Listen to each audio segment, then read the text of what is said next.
یہ لوگ کھجور کی گٹھلی کے اوپر جو چھلکا ہے یہ اس چھلکے کے بھی مالک نہیں ہیں. گٹھلی تو بہت بڑی چیز ہو گئی, گٹھلی کے اوپر بھی ایک ہلکا سا چھلکا ہوتا ہے, اور اللہ نے یملکون کا لفظ استعمال کیا. ما یملکون, یہ اس چھلکے کے اس گٹھلی کے اوپر جو چھلکا ہے یہ اس کے بھی مالک نہیں ہے. ان تدعوہم لا یسمعوا دعاءکم, اگر تم ان کو پکارو تو یہ تمہاری پکار کا جواب دینے کی طاقت نہیں رکھتے. نہیں, اگر تم ان کو پکارو نہیں سن سکتے. یہ ان تدعوہم لا یسمعوا دعاءکم, اگر تم ان کو پکارو تو یہ تمہاری پکار سن نہیں سکتے. پھر انداز دیکھیے, ولو سمعوا, اگر سن بھی لیں. پہلے تو صاف کہہ دیا سن نہیں سکتے. چلو تمہارے عقیدے کے مطابق تم نے جو گڑھ لیا ہے, اور اللہ عالم الغیب تھا, اس کو معلوم تھا کہ تم گڑھو گے, اس لیے اس نے اس انداز سے پھر ڈرایا. چلو ولو سمعوا, چلو اگر سن بھی لیا کسی طریقے سے بالفرض محال, مستجابوا لکم, تو جواب نہیں دے سکتے. سن نہیں سکتے, اور سن لیا تو جواب نہیں دے سکتے.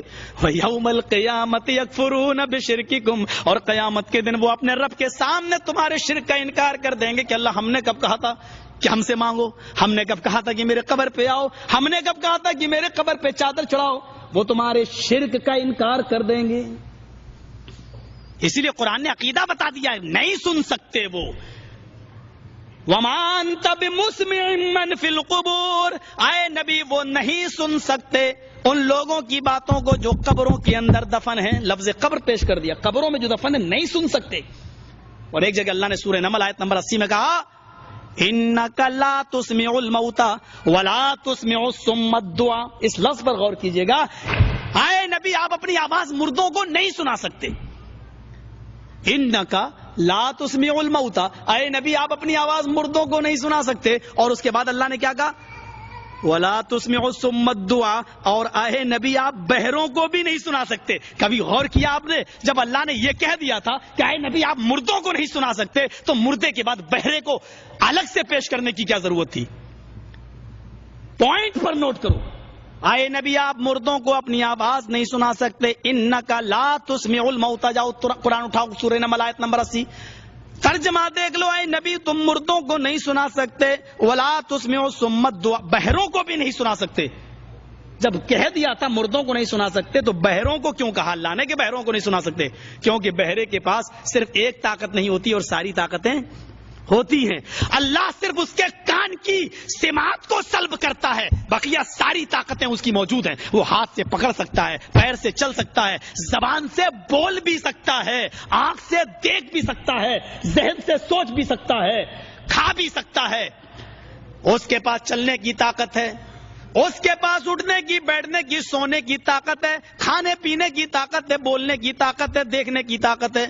ہم نے اس کو ساری طاقتیں دی ہیں, صرف ایک طاقت اس سے چھینی ہے, سننے کی. صرف سماعت کو ہم نے سلب کیا ہے. اے نبی جس سے ہم صرف ایک طاقت چھینتے ہیں, سماعت, اور ساری طاقتیں اس کے پاس موجود ہیں. جس سے ایک طاقت چھینی ہو اس کو آپ نہیں سنا سکتے, اور جس کی ساری طاقتوں کو ہم نے چھین لیا ہو اس کو آپ کیا سنا پائیں گے؟ ایک طاقت جس کے چھینی ہو اس کو آپ نہیں سنا سکتے, اور جس سے ساری طاقتیں ہم نے سلب کر لی ہوں اس کو آپ کیا سنا پائیں گے؟ اتنی موٹی سی باتیں.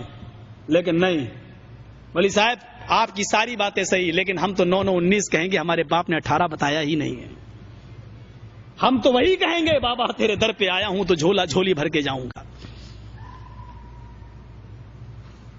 بے شمار واقعہ.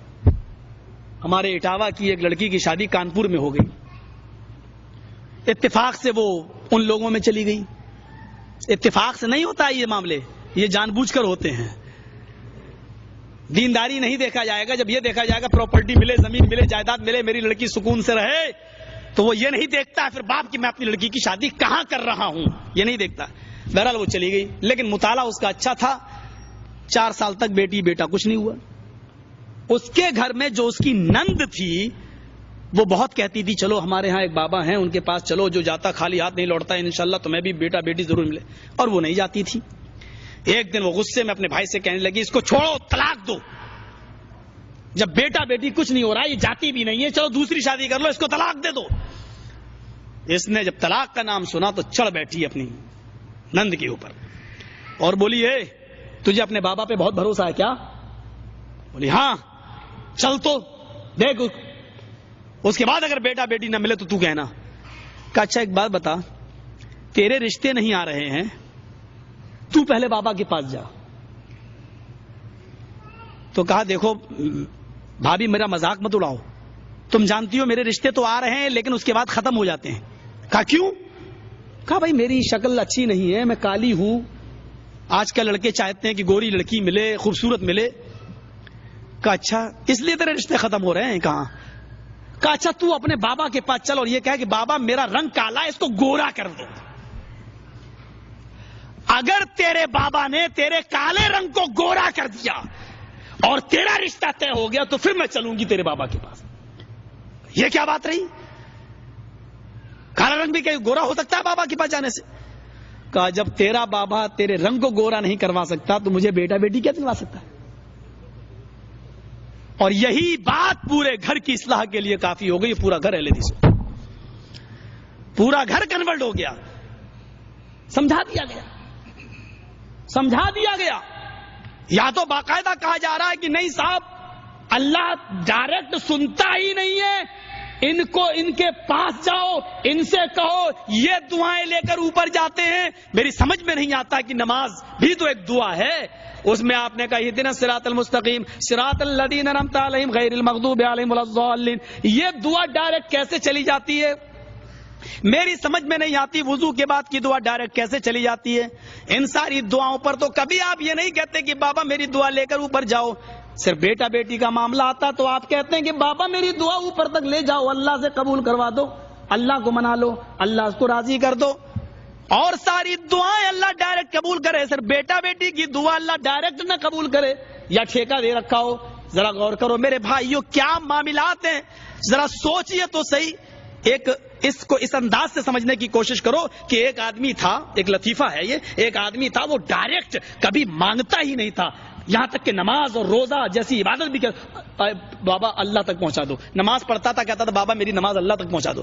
ایک دن یہ بیٹھا بیچارہ گاڑی پہ جا رہا ہے اور گاڑی پہاڑ کے اوپر چل رہی ہے، پھسل جاتی ہے، بریک فیل ہو جاتے ہیں، پہاڑ کے اوپر سے نیچے گرتا ہے، لیکن ڈرائیور کو معلوم ہے کہ پہاڑ کے جڑ سے، بیچ سے درخت کی جڑ نکلی ہوئی ہے، اس نے ڈھکن کھولا، کھڑکی کھولی اور کود گیا اور وہ بیچ میں آ کر پیڑ پر لٹک گیا، ایسے نیچے لٹکا ہے، اور ماروتی نیچے گری، گاڑی نیچے گری اور وہ آدمی جتنے بیٹھے تھے سب مر گئے۔ اب یہ اوپر دیکھتا ہے تو 2 کلومیٹر اونچا پہاڑ، نیچے دیکھتا ہے تو 2-3 کلومیٹر گہری کھائی، پیڑ پکڑا ہوا درخت۔ آج اس کو نہ اجمیر والا یاد آ رہا ہے نہ کچھوچا والا۔ آج وہ ڈائریکٹ اس پوزیشن پہ کہتا اللہ اے اللہ تو مجھے بچا لے۔ اللہ نے کہا فرشتوں ادھر آؤ تو ذرا دیکھو تو صحیح اس سڑے ہوئے منہ سے کیا آواز نکل رہی ہے۔ آج تک ڈائریکٹ اس نے میرا نام نہیں لیا اور آج ڈائریکٹ کہہ رہا اللہ مجھے بچا لو۔ فرشتوں نے کہا اللہ مجھے تو دال میں کالا نظر آتا ہے۔ اللہ نے کہا کالا کیسے کالا؟ دیکھ رہے ہو ڈائریکٹ اللہ اللہ کر رہا ہے۔ اللہ اس کا امتحان لے کے دیکھ، مجھے نہیں بھروسہ ہے کہ یہ تیرے اوپر۔ اللہ نے کہا اچھا میں اس کا امتحان لیتا ہوں۔ اللہ نے کہا میرے بندے تیرے اوپر مصیبت آئی، میں تجھے بچانے کے لیے تیار ہوں، میری ایک شرط پوری کر دے۔ کہا اللہ کیا تیری شرط؟ جلدی بتا میں پوری کر دوں، تو مجھے بچا لے بس، تیری 20 شرطیں بھی میں پوری کر دوں گا۔ اللہ نے کہا ایک پوری کر، 20 شرطیں پوری کرنے میں نانی مر جائیں گی، پھر ایک شرط پوری کر۔ کہا اللہ جلدی بتا کیا ہے تیری شرط؟ میں پوری کرتا ہوں، تو مجھے بچا لے۔ اللہ نے کہا میری شرط یہ ہے بندے تو اپنے دونوں ہاتھ چھوڑ دے۔ اللہ نے کہا میرے بندے میری شرط یہ ہے کہ تو اپنے دونوں ہاتھ چھوڑ دے، اوپر پکڑے ہوئے نیچے۔ کہا اللہ بات تو تیری ٹھیک ہے لیکن شرط بڑی ہارڈ ہے، بڑی تگڑی شرط ہے، پہلے تو بتا اگر میں چھوڑ دوں نیچے گروں گا تو بچائے گا کیسے؟ فرشتوں نے کہا دیکھ اے اللہ میں نے کہا تھا آج بھی تیرے بندے کو تیرے اوپر یقین نہیں ہے، آج بھی میں نے کہا تھا نا دال میں کالا۔ اللہ کہتا ہے چھوڑنا تیرا کام، بچانا میرا کام۔ نہ پہلے تو بتا کہ بچائے گا کیسے؟ 3-4 دن ہوئے آٹومیٹک آئرن کی کمی، کیلشیم کی کمی، پیاس کی شدت، کمزوری پڑی، نیچے گرا، مر گیا۔ اب کیا کہوں؟ رام رام ستیہ ہو گئی، مر گیا۔ تو میں یہ کہنا چاہتا ہوں کہ مصیبت کے موقع پر اللہ ہی یاد آتا ہے، لیکن یہ دل کی آواز ہے کہ اس کو اللہ نکلتا ہے۔ لیکن جو لوگ اتنے بے شرم پڑ جائیں غیر اللہ کے پاس جا کر، ان کو اللہ کے اوپر بھی اعتبار نہیں ہوتا، اور وہ اللہ سے بھی سودے بازی کرنے لگتے ہیں کہ پہلے تو بتا کہ مجھے بچائے گا کیسے۔ ہمارا عقیدہ اللہ کی ذات کے بارے میں یہ ہے کہ اللہ اس وہم و گمان سے بھی پاک ہے کہ اس کے بارے میں لفظ کیسا لگایا جائے۔ لفظ کیسا لگانا بھی شرک ہے کہ وہ کیسے بچائے۔ ان اللہ علی کل شیء قدیر، وہ ہر چیز پر قادر ہے، وہ ہر چیز پر قادر ہے۔ سوال مت کیجئے گا کیا وہ اپنے جیسا دوسرا خدا بنا سکتا ہے؟ سوال مت کیجئے گا کیا وہ جھوٹ بولنے پر بھی قادر ہے؟ اس قسم کے سوالات خوارج نے جو جوابات دیے ہیں کہیں ڈر لگتا ہے لوگ بہک نہ جائیں، پھسل نہ جائیں۔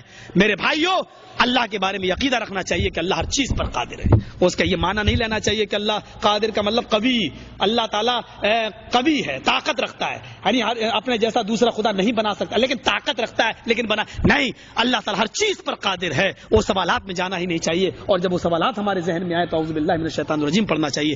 اور بھی بہت سی باتیں میرے بھائیو، چلو آج میں نے کچھ ضرورت سے زیادہ آپ کا ٹائم لے لیا ہے، میں جانتا بھی ہوں کہ مجھے آپ کے وقت کا احساس بھی ہے، چونکہ کل بھی پروگرام ہے، پرسوں بھی پروگرام ہے، اس کے بعد بھی پروگرام ہے۔ ہم اللہ سے دعا کرتے ہیں کہ بار الہ ہمیں توحید کی اہمیت سمجھنے کی اور شرک کی برائیوں کو سمجھنے کی توفیق عطا فرما، اور شرک سے ہمیں اجتناب کرنے کی اور توحید پر گامزن رہنے کی توفیق عطا فرما، اور جب تک ہم زندہ رہیں اسلام پہ زندہ رکھنا، اور جب ہمارا خاتمہ ہو تو ایمان پر خاتمہ فرمانا۔ وما علینا الا البلاغ المبین، وآخر دعوانا ان الحمد للہ رب العالمین۔ السلام علیکم ورحمۃ اللہ وبرکاتہ۔